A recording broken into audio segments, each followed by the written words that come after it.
মাটি বিক্ৰী কৰাৰ সময়ত চেল ডিড তথা ৰেজিষ্ট্ৰেৰীৰ কাম সদায় ৰেজিষ্ট্ৰাৰৰ অফিচত কৰিব লাগে।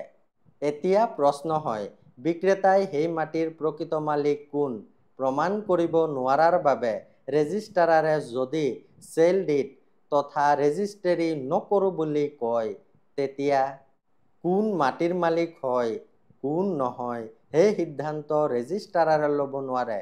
ৰেজিষ্ট্ৰাৰৰ কাম কেৱল নথিপত্ৰ ৰেকৰ্ড তথা লিপিভুক্ত কৰা। মালিকীস্বত্বৰ বিষয়ে নিশ্চিত নহয় বুলিয়েই ৰেজিষ্ট্ৰাৰে বিক্ৰী নাকচ কৰিব নোৱাৰে। এই কাম কেৱল চিভিল কোৰ্টৰ, কোনো গভৰ্ণমেণ্ট অফিচৰ নহয়। যদিও বিক্ৰেতাৰ হাতত মালিকীস্বত্বৰ প্ৰমাণ নাথাকে, তেতিয়াও ৰেজিষ্ট্ৰাৰে নথিপত্ৰসমূহ ৰেজিষ্টাৰ কৰিব লাগিব। যদি ক্ৰেতা আৰু বিক্ৰেতা উপস্থিত থাকে, যদি সঠিক পৰিচয় পত্ৰ দিয়া হয়, যদি ষ্টাম্প ডিউটি আৰু ফিজ আদায় দিয়া হয়। অলপ বেছি ক'লো নেকি?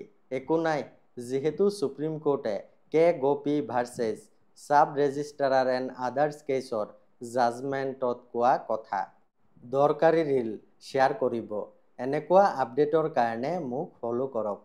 ধন্যবাদ।